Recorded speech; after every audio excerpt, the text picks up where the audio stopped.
దల్లాస్ నగరంలో మీటింగ్ పెట్టి ఆయన చెప్తాడు 4 కోట్ల మంది కోసం మహాత్ముని స్ఫూర్తిగా కేసీఆర్ తెలంగాణ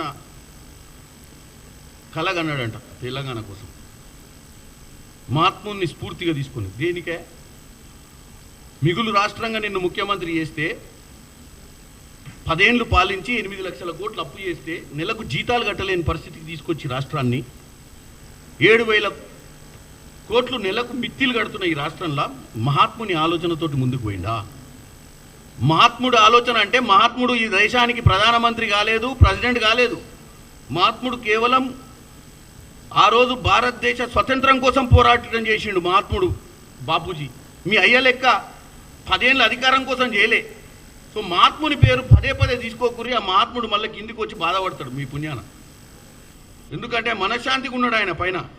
మీరు ఊకే మా నాయన మా మామ మహాత్ముడు, మా నాయన మహాత్ముడు, మా తాత మహాత్ముడు అంటే అసలు మహాత్ముడికి ఆలోచన లేని, ఈ మహాత్ముడు ఆలోచన లేని, ఈ మహాత్మునికి ఇప్పుడు కూడా ఫామ్ హౌస్లోకి వెళ్ళి వచ్చి గంట సేపు అవకాశం ఇచ్చొచ్చి మళ్ళీ ముఖ్యమంత్రి కావాలన్న పిచ్చి ఆలోచనే తప్ప తెలంగాణ సమాజం కోసం వీళ్ళ ఆలోచనే లేదు. మళ్ళా 3 ఏళ్లలో తిరిగి బిడ్డ తెలంగాణ తల్లి వద్దకు వస్తుందట. బిడ్డ తెలంగాణ గజ గజ గజ గజ వణుకుతుంది మన పేరు చెప్తే. తెలంగాణ ఇస్తే మీరు 10 ఏళ్ళు అధికారంలో ఉండి ఈ తెలంగాణను ఏం చేసిరో తెలంగాణ ప్రజలు అర్థం చేసుకోవాలి. అప్పుల రాష్ట్రం, అప్పుల కూపంలో నెట్టేసిపోయారు. ఇవాళ ప్రతిదానికి మీరు చేసిన అప్పులు, మీరు పెండింగ్ పెట్టిన కాంట్రాక్ట్ బిల్లులు, మీరు పెండింగ్ పెట్టిన ఫీజు రీఎంబర్స్మెంట్లు, మీరు పెండింగ్ పెట్టిన ఈరోజు సంవత్సరంన్నర పాలన ఏం చేసిర్రు అంటారు. సంవత్సరంన్నర పాలన మనం కట్టిర్రా? అరే సంవత్సరాల పాలన ఎట్ట కడతారు నాయన? మీ అయ్య కట్టిందే కూలిపోయింది, 4 ఏళ్ళలో కట్టింది. మీరు 10 ఏళ్ళు అధికారం చేసి తెలంగాణ ప్రజలకు మేము 10 ఏళ్ళకి చేసినాము, మరి రేవంత్ రెడ్డి గారు సంవత్సరాల మా అంత చేసిండు అంటే మీ అంత ఎందుకు చేస్తాడా?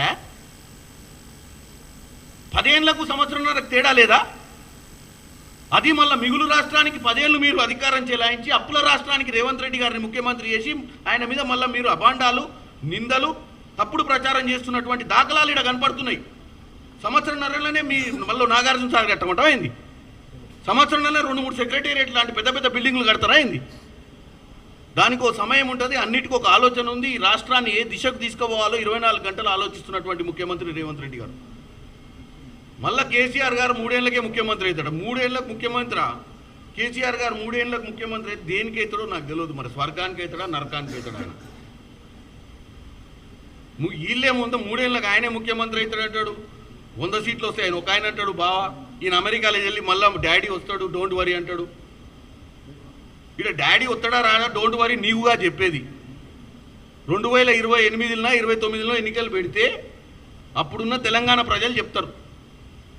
ఎందుకు ఆవేశపడుతున్నారు? రేపు ఎల్లుండో జెడ్పీటీసీ, ఎంపీటీసీ, సర్పంచ్ ఎన్నికలు జరుగుతాయి కదా, దాంట్లో మ్యాండేట్ తెలుస్తుంది కదా మన చక్కదనం. ఇప్పుడే తొడలు కొట్టుకొని అమెరికాలో పోయి అక్కడ జనాన్ని చూసి ఆ నుంచి ఈ నుంచి దోసుకుపోయిన పైసలు, కమిషన్ల ద్వారా దండుకున్న పైసలతోటి మొబిలైజేషన్ చేసి 25 మంది ఎమ్మెల్యేలను పంపించి రాష్ట్రానికి కొన్ని పంపించి అమెరికాలో కూడా మీకున్న నల్లధనాన్ని వినియోగించి మీటింగులు పెట్టినంత మాత్రాన అక్కడ చూసిన జనాన్ని చూసి నీ ఉత్సాహంలో నువ్వు అప్పుడే అధికారంలో కూర్చో మళ్ళీ మా డాడీ వస్తాడు, మళ్ళీ వస్తాడు చూస్తాడని చెప్పుడు అనేది పిచ్చి మాటలు, పిచ్చి లెక్కలు.